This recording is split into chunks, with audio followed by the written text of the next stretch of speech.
The following is a project of our nonprofit newsroom. Support Midcoast Morning and local community-centered journalism today by signing up to be a monthly sustaining donor at chly.ca/donate. It doesn't take much money to support local news. Hello and welcome to Midcoast Morning.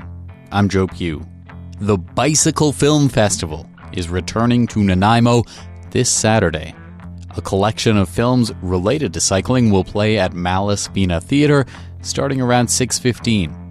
Brendt Barbur decided to start the event back in 2001 after he was hit by a bus while cycling in New York City.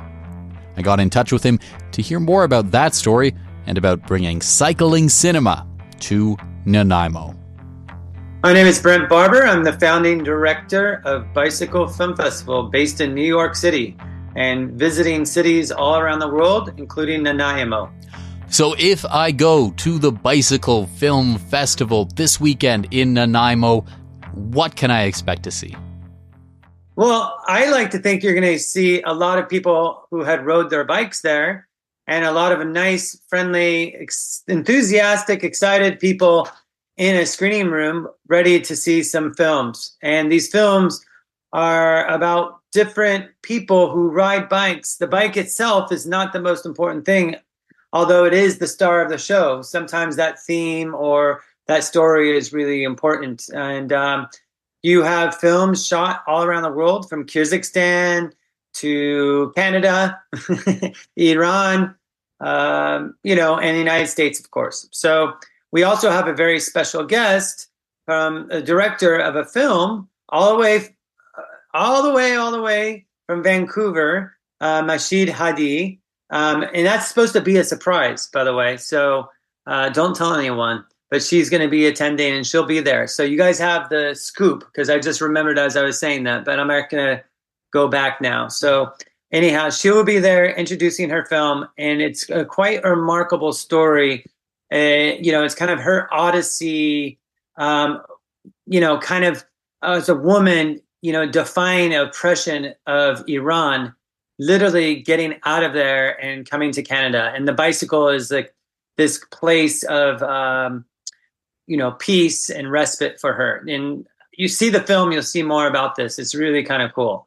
There's a guy that, could have become professional, D'Angelo Washington from like the South of the United States, North Carolina.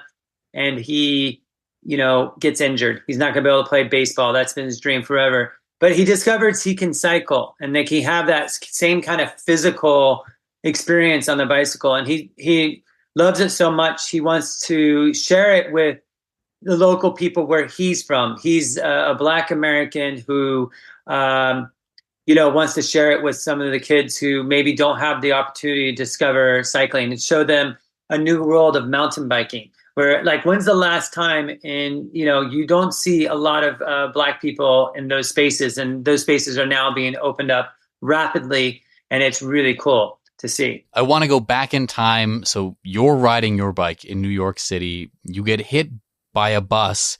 What about that experience made you think, I'm going to start a film festival? I've been riding my bike. It's kind of unusual as a United States American or a North American. As you know, the way our cities are structured, it's all based on the car. But some reason, even though I own two cars at 15 and 16, for some reason, I never left the bicycle.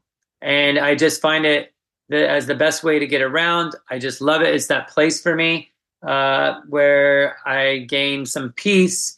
So sure enough, I was riding my bike, was doored into an oncoming bus. I went to the hospital, had 6 months of rehabilitation. And that's a big subject. We have these turning points in our lives, and often they become talking points socially and so on, and to acquaintances or people you're close to them. And it was quite remarkable because I had been in a crash in San Francisco on the Bay Bridge where I went through a windshield, similar thing, but actually the injury wasn't as bad as I had on the bicycle. So the car crash, people were sending me flowers. The ambulance drivers were really compassionate. The people on the side of the road came and were holding me and so on. With this, I was treated like dirt, and then people ask, these were some of the comments. Oh, what happened? Oh, you were riding a bike. Were you wearing a helmet? Oh, you were riding a bike. Well, that's what you get for riding a bike. What are you doing with your toy in the middle of the street? That was the attitude, but they did say that's what you get, and so I would call that kind of victim blaming. So you know what? These people, I'm not going to go be an activist. I'm not going to City Hall, and try to get more bike lanes, what have you. That's not my role in life. I come from a film background, telling stories. And I thought, I want to tell the story to them. What better way to do it than through films, art exhibitions, communities, celebration.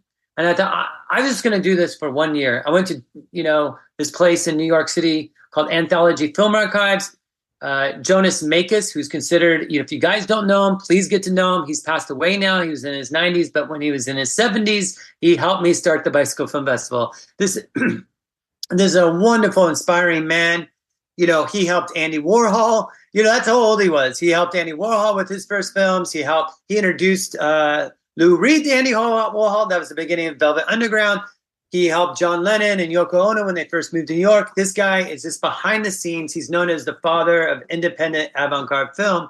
And I came to him and he's like, let's do it. So he helped me start this thing. It was so inspiring. Our first year, we had these sold out shows. And I think that what we did, the first year was mostly people who were already cycling, but we galvanized the community to let them know, hey, this is a beautiful thing. And there are others, and there's going to be more. And, I can tell you 24 years later, there are obviously a lot more. And I like to think that we worldwide have laid the seeds of these really beautiful, beautiful forests of cycling. And you see it growing all around the world. I know it's growing in BC. It's growing in Paris, London, Tokyo. We'll be going to Japan later this year. Our team in Japan has been doing it for 20 years. All that work that people put into whatever they do is really worth it, in the end. And I like to think that next 10 years, we're going to see more and more bike cities. Do you think those conversations you were mentioning having about where people talk about were you wearing a helmet or what did you expect to happen? Do you think in the decades since you were having those conversations, right, coming fresh off of this, do those still happen? Have those changed at all? I think certainly in major cities they've changed. Absolutely, they've changed. There are some tensions, obviously, between more cyclists now, pedestrians. That's a whole other subject. But I think it's absolutely changed because a lot of those people are riding bikes. Those people who asked me that were friends. Those people who asked me that were acquaintances, people in my circles of life. Usually people that are pretty open-minded in the arts, what have you. So those people now ride bikes. Not those exact same people, maybe, but I'm saying that same type of person. Here in New York, millions of people are riding bikes every day. So maybe 1 million people. I shouldn't exaggerate, but maybe 1 million. But absolutely millions of people own bicycles. Is cycling, would you say it's still a political act, or is there a political dimension to it in 2024? Well, Bicycle Film Festival is not a political organization. We're an art and cultural organization. And I would say, is it a human right? I don't know. It is human rights political. So I don't know. It becomes political. There have been many incidents of resistance from cities. There's competition for space. So then it becomes the responsibility for the government to handle this. So then I guess it becomes political. There has been actions like critical mass, for example, which was started in San Francisco. I happen to be one of the people who were involved in that early on when I was really young. And that spread all around the world to 400, more than 400 cities, from Pakistan to just saw in China. They had these rides. 200,000 people rode from Beijing out. Was it Beijing, one of the major cities, to a small town? It started with the students, and the police were trying to shut it down. It was in New York City. The police really worked hard to shut it down. Now we have multiple rides. They're not called critical mass. Critical mass is coming back, but every single night in New York City, you can jump on a social ride. There's even a ride in New York now that you wear black, that means you're single. So it's like an anti get off the app and go for a ride and meet people. So yeah, to answer your question, is it political? I guess it could be if you involve the government. Does that mean, I don't know what the definition of political is, but I think that would be it. But what we're doing is we're just sharing stories. And if you're inspired by that to go mountain biking, drive your truck or whatever you have up to the mountain or out to the forest and go mountain biking, go for it. We have mountain bike films at this festival, where those people are doing that, but ultimately our objective from this art, what motivates us as our super objective is that we're promoting cycling for everyday life, for your own health, for the health of our cities, for the health of our communities.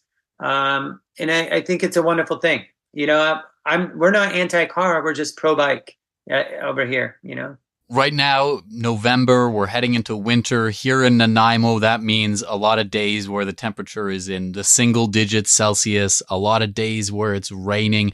Do you have any tips for how to make cycling work in that kind of environment?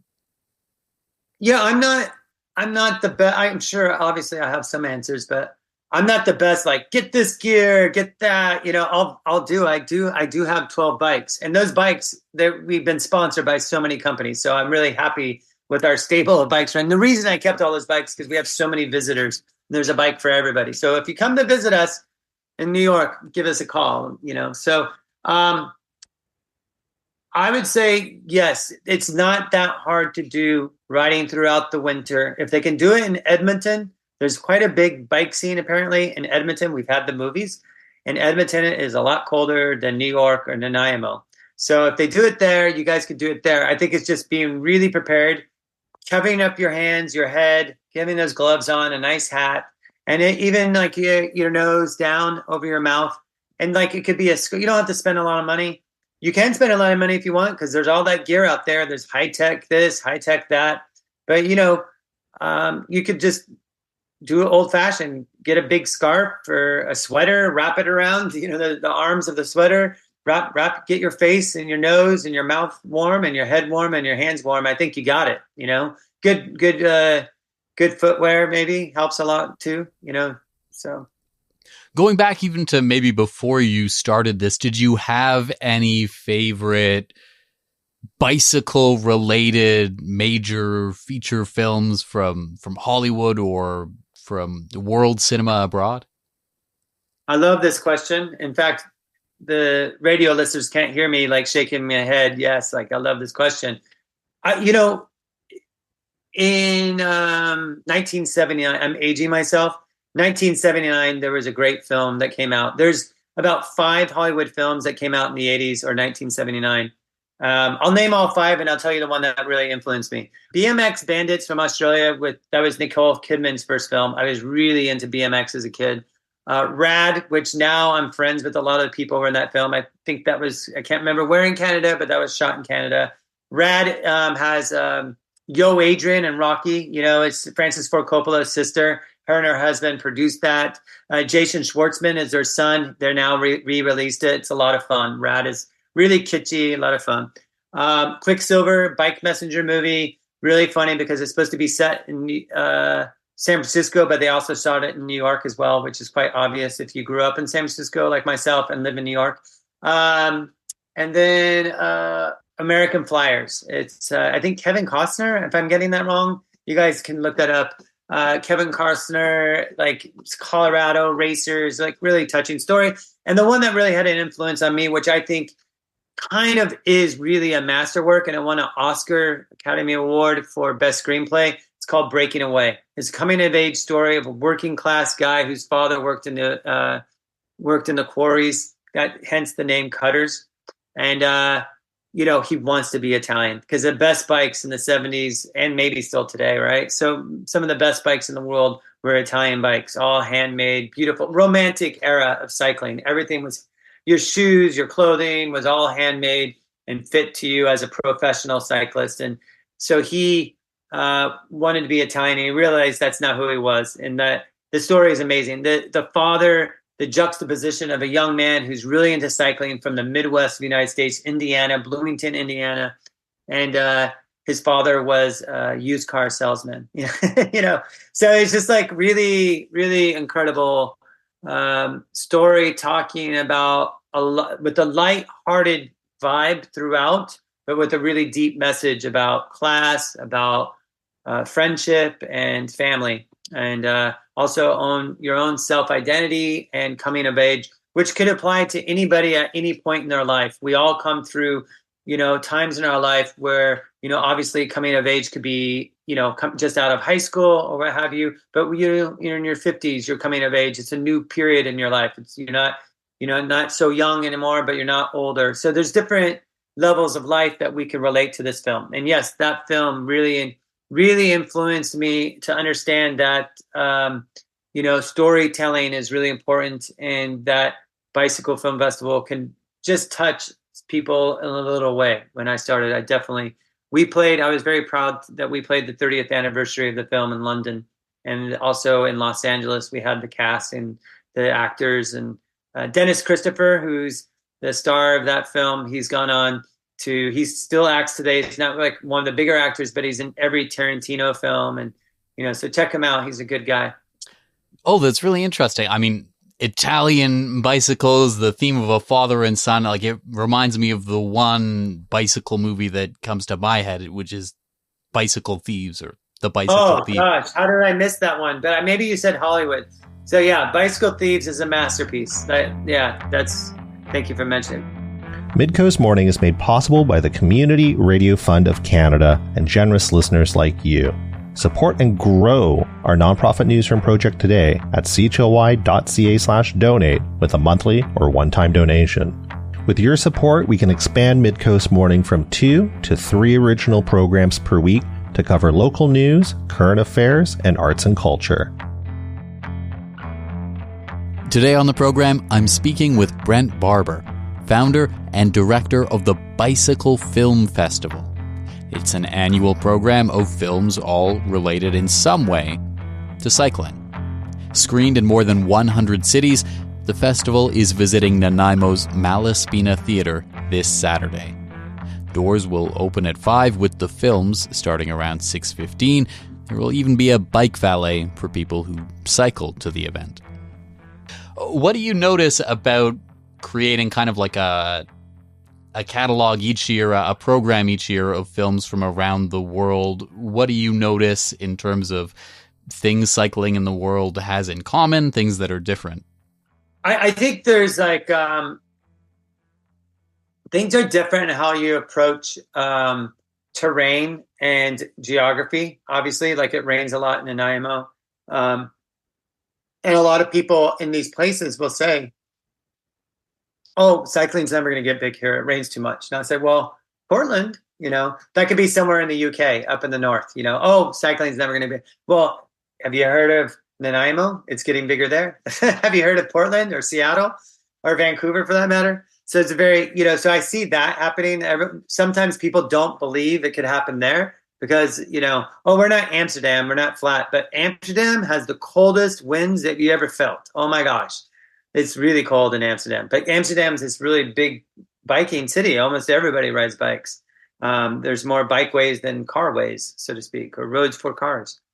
But what else? That's a really great question. Like, what else do we see? I mean, I think the common thing I see is like there are these patterns of development of cycling culture. There's the critical mass, not the ride itself, but of people riding. The more people you get riding, the more drivers respect the cyclist, the more drivers become cyclists, and the safer it becomes. And people start to understand like, oh, actually, I'm a driver. This infrastructure is not just for me, but also driving is easier when they're cyclists. A lot of times, not every time, but a lot of times it's easier when there's a lot of cyclists. So I see like a lot of cities learning from each other. And, like, for example, bicycle lanes in Paris, even though we are super dense in New York, we can have bigger bike lanes or wider bike lanes. In Paris, you have some of these really narrow bike lanes and you get like really traffic. Also, London, you get stuck. You can miss a light. Everyone queues up in London which frankly, just between all of us, I think is quite annoying. I want to just go up. I don't want to wait a cycle like cars do. Why can't you just squeeze up? So yeah, you could see different things happening in different places. Like Berlin, the police are very strict on going through a red light, where in New York, like it's common here. It's not legal, but it's common. In fact, we just, not related to bikes, but in a way it is, we just decriminalized jaywalking here in New York City. So there's this understanding like of yielding. In fact, in Idaho, they have this law called the Idaho Stop, where you can yield on your bike and go ahead. So then there's also obviously fashion, way people dress. It's different everywhere.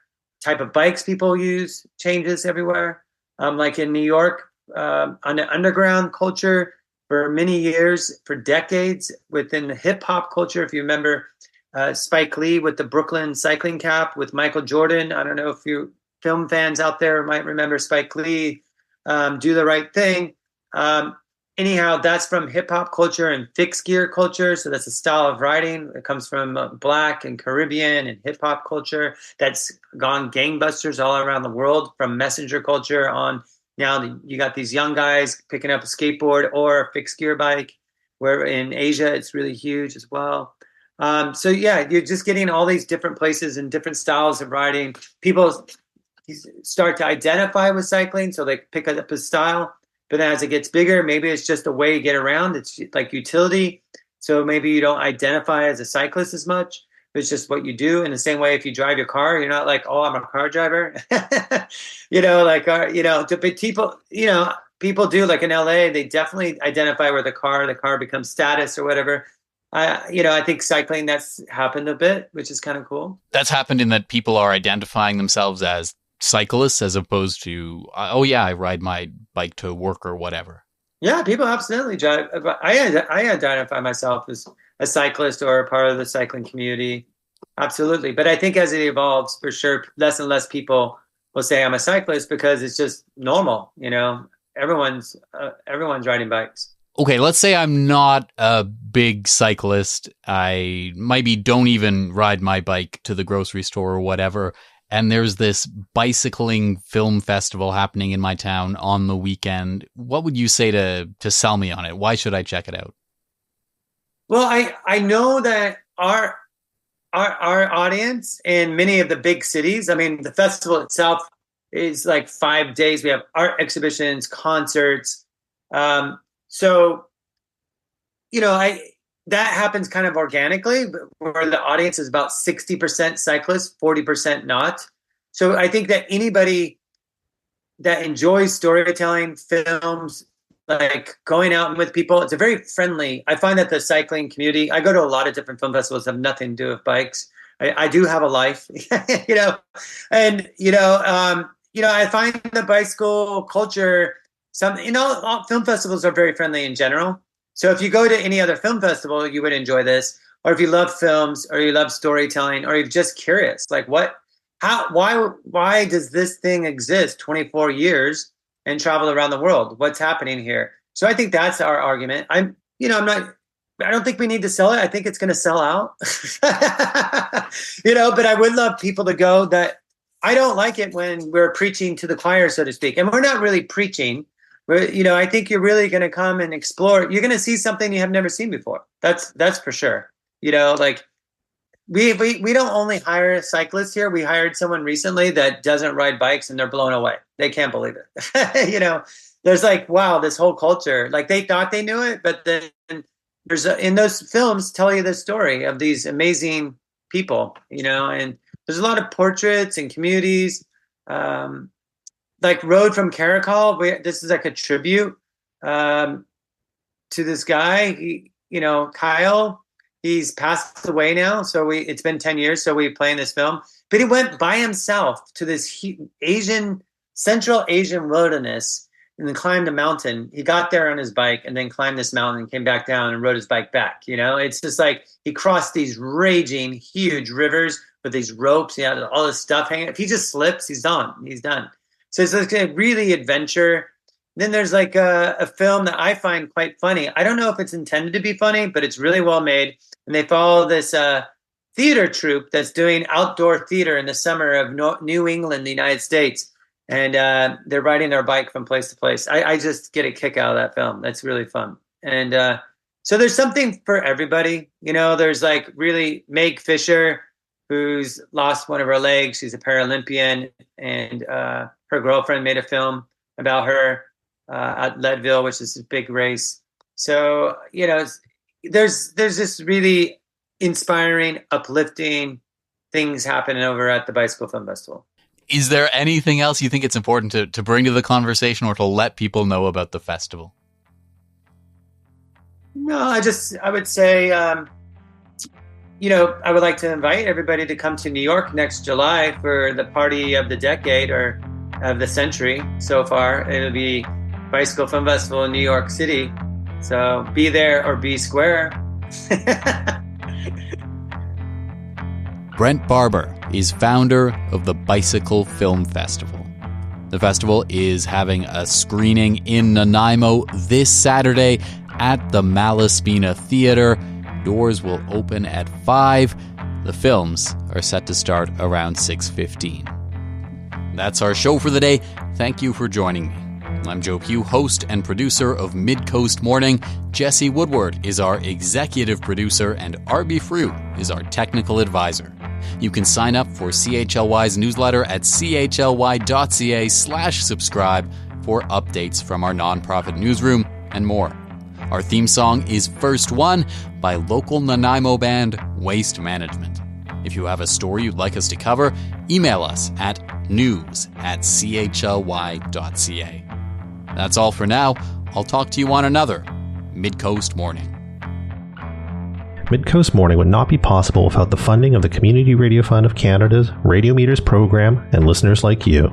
Midcoast Morning is a project of CHLY's nonprofit newsroom. Support nonprofit journalism in Nanaimo and on the Salish Sea today by becoming a monthly sustaining donor at $5 or more per month. Support the program at chly.ca/donate. If you're already a supporter, record a voice memo telling others where you're listening from and why they too should support our work. After you're done, you can email it to us. Also, share the podcast with your friends. While Meta is blocking Canadian users from sharing news content on their Facebook feeds, you can still share our podcast directly with your friends via Facebook or Instagram Messenger. Finally, this program acknowledges and gives thanks to the Nanaimo First Nation as we broadcast and podcast from their traditional territory. Thanks for listening.